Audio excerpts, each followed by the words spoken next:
Hello everyone, आज हम spectra पढ़ेंगे अमाइड्स वगैरह का। तो हम कंटिन्यू करते हैं लास्ट लेक्चर से। तो amides show the following 4 characteristics band. CO stretching band सभी अमाइड्स में 1690 से के नियर अबाउट रहता है, 1680 से 1630 के बीच में मान के चलो। तो NH स्ट्रेचिंग इसके बारे में NH स्ट्रेचिंग हम नीचे डिस्कस करेंगे। NH स्ट्रेचिंग, ये NH स्ट्रेचिंग है हमारी।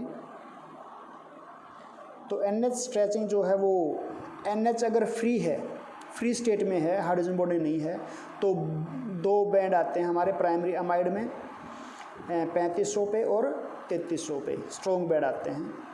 अगर हमारा सेकेंडरी अमाइड है तो एक बैंड आएगा 3420 पे स्ट्रॉन्ग आएगा।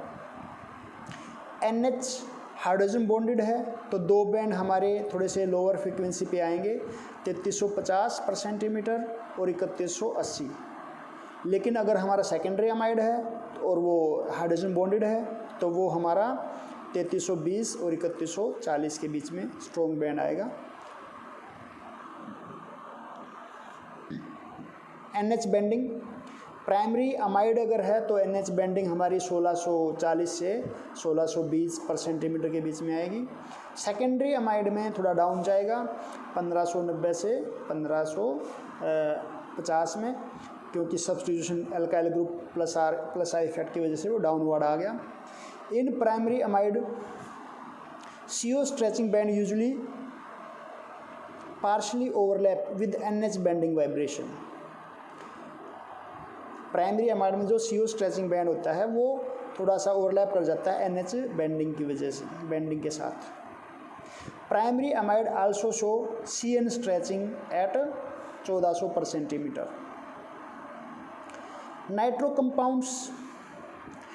कंपाउंड्स में NO स्ट्रेचिंग के 2 बैंड आते हैं, 1570 से 1500 पर सेंटीमीटर एसिमेट्रिक की वजह से, और सिमेट्रिक की वजह से 1370 से 1300 के बीच में।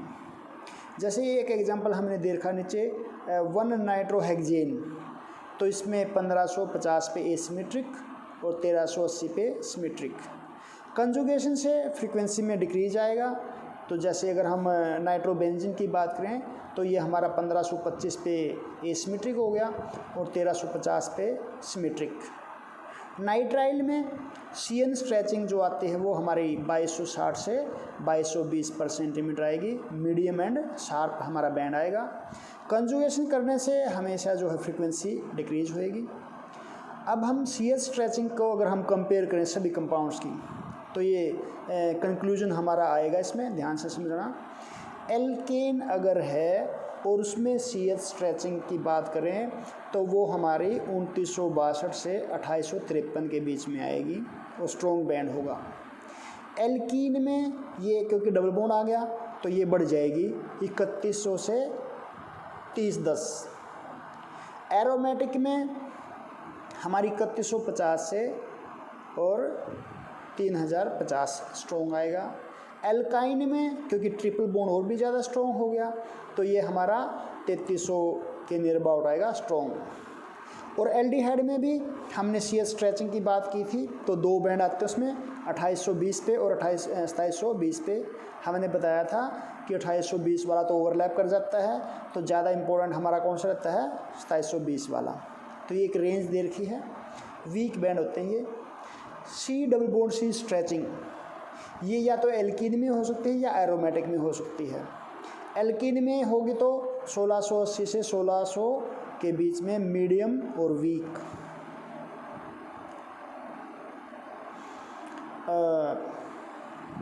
एरोमेटिक में 4 बैंड जैसे याद करवाए थे मैंने, 1450 से स्टार्ट हो जाओ, 50 ऐड करते चले जाओ। 1450 में 50 ऐड किए तो 1500, 1550 में 1500 में 50 ऐड किए तो 1550, लेकिन इसको हम करेक्शन करके 80 करेंगे।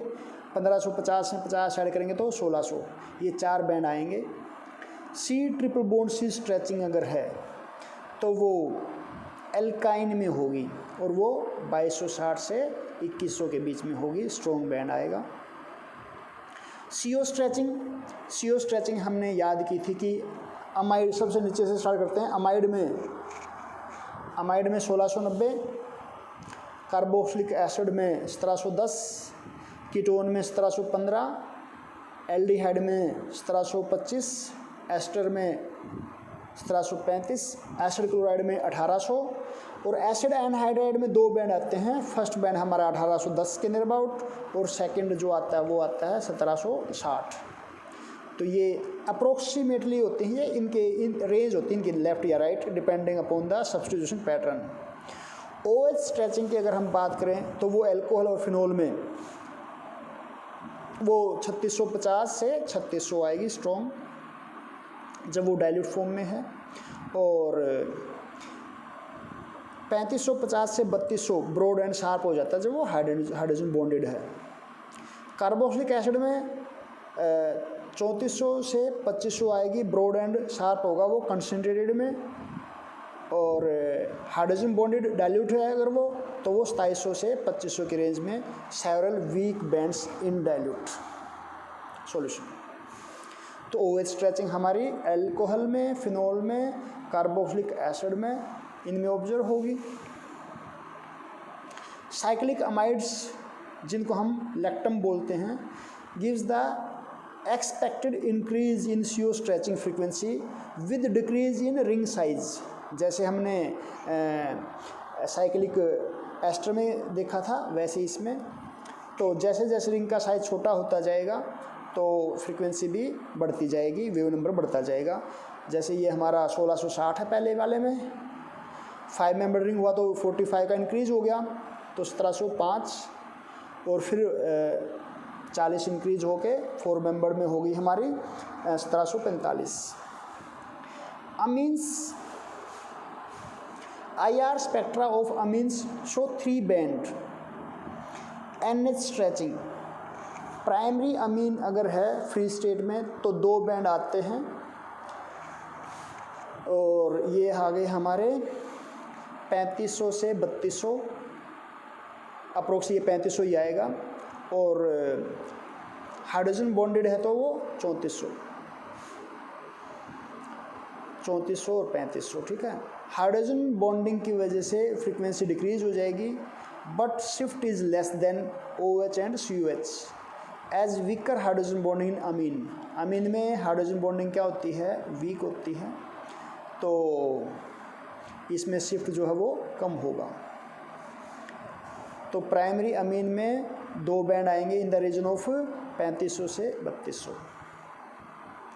सेकेंडरी अमीन 1 बैंड आएगा 3500 से 3310 के बीच में। हाइड्रोजन बॉन्डिंग अगर हो जाती है तो 3320 से 3140। अमीन सोल्ट अगर है तो ब्रॉड बैंड आएगा 3000 से 2200।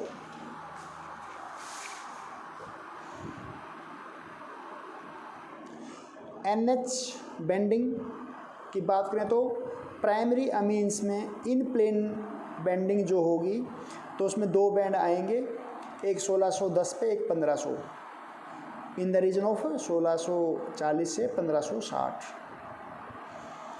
सेकेंडरी अमीन तो उसमें इन प्लेन बेंडिंग की वजह से 1600 और 1500 के बीच में वीक बैंड आएगा, और सोल्ट अगर है तो उसमें 1610 से 1500 के बीच में आएगा।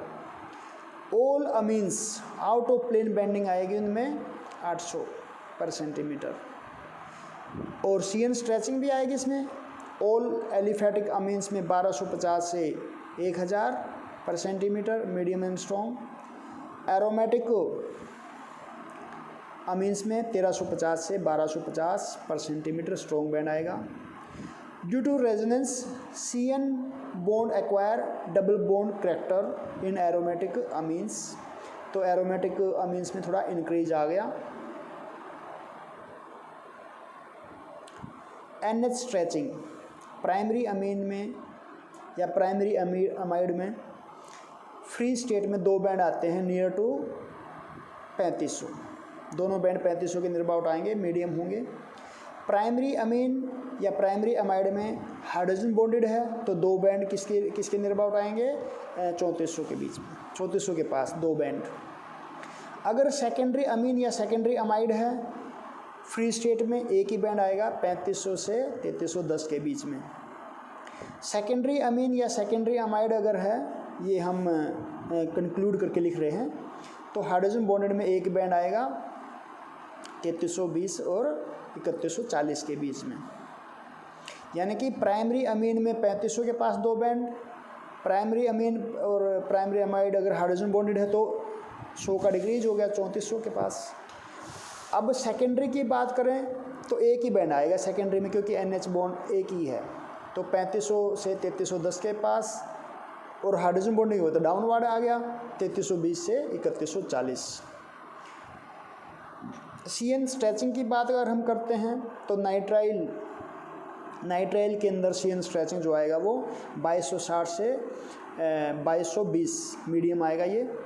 और नाइट्रो की बात करें हम तो NO स्ट्रेचिंग जो है वो नाइट्रो में 1570 से और 1500 पे स्ट्रॉन्ग, यानी कि नियर टू 1550 आता है ये एसिमेट्रिक की वजह से, और 1380 आता है सिमेट्रिक की वजह से। अब IR स्पेक्ट्रा के जो एप्लीकेशंस हैं तो इसकी हेल्प से हम मोलिकुलर स्ट्रक्चर हम डिटरमाइन कर सकते हैं, फंक्शनल ग्रुप जो हैं बता सकते हैं कि किस तरह का उसमें सब्स्टिट्यूशन पैटर्न है, क्या क्या उसमें फंक्शनल ग्रुप हैं, मल्टीपल बॉन्ड्स के बारे में बता सकते हैं। और इसके बारे में तो बड़ी हम जैसे पढ़ ही चुके हैं स्ट्रक्चर डिटर्मिनेशन में, तो एक टूल की तरह हमें ये यूज़फुल रहेगा कि डबल बॉन्ड है तो किस पे रेंज में आना है, कोई फंक्शनल ग्रुप है तो किस रेंज में उसका एब्जॉर्प्शन आएगा। फंक्शनल ग्रुप जैसे एल्डिहाइड है, कार्बोनिल ग्रुप वाले हैं तो CO के साथ साथ CH स्ट्रेचिंग आ गया जैसे हमारा उसमें एल्डिहाइड में। और सेकेंड एप्लीकेशन जैसे studying the progress of the reaction, जब हम कोई रिएक्शन करवाते हैं तो एक फंक्शनल ग्रुप दूसरे फंक्शनल ग्रुप में बदलता है। तो जैसे ये हमारा अल्कोहल को अगर हम कीटोन में कन्वर्ट कर रहे हैं तो एल्डिहाइड में हमारा अल्कोहल की वजह से OH स्ट्रेच की वजह से बैंड जो था वो 3400 से और 3200 के बीच में आना था, और जैसे जैसे हमारा कीटोन बनता जाएगा तो 1715 पे कार्बोनिल ग्रुप की वजह से CO स्ट्रेचिंग आएगी। तो उनकी टाइम के साथ एक बैंड कितना इंक्रीज होता जा रहा है और कितना पहले वाला डिसअपीयर होता जा रहा है, उससे हमें रेट ऑफ रिएक्शन का भी हमें पता लग जाए कि कितनी स्पीड से रिएक्शन हो रही है, कितनी जल्दी हमारा कार्बोनिल ग्रुप की वजह से बैंड आ रहा है ना। तो इस तरह से हम पता लगा पाएंगे progress of the reaction. Third है identity of the two functional group, two compounds, identity of two compounds. अगर हम दो कंपाउंड हैं उनका स्पेक्ट्रा ले लेते हैं और उनके एक एक बैंड को कंपेयर करते हैं दूसरे के साथ, और उनमें अगर सिमिलरिटी आती है तो हम बता सकते हैं दोनों कंपाउंड सिमिलर हैं या डिफरेंट हैं। Detection of impurities, spectra of pure compounds अगर हम कंपेयर करें उसको इम्प्योरिटी के साथ, तो इम्प्योर कंपाउंड में क्या होगा, एक्स्ट्रा बैंड अपीयर होंगे और जो ओरिजिनल बैंड आने हैं वो ब्रॉड हो जाएंगे, पुअरली रिजोल्व होंगे, वो अच्छे से रिजोल्व हम उनको नहीं कर पाएंगे। तो इस तरह से हम इम्प्योरिटी का पता लगा लेते हैं कि इम्प्योरिटी है या प्योर सैंपल है। तो इसी के साथ हमारा ये चैप्टर जो है वो यूनिट जो है वो कंप्लीट हो गई है। तो आप सभी अपनी असाइनमेंट्स जो आपको दी जाएंगी उनमें से उन प्रॉब्लम को सॉल्व करेंगे। Thank you, have a nice day.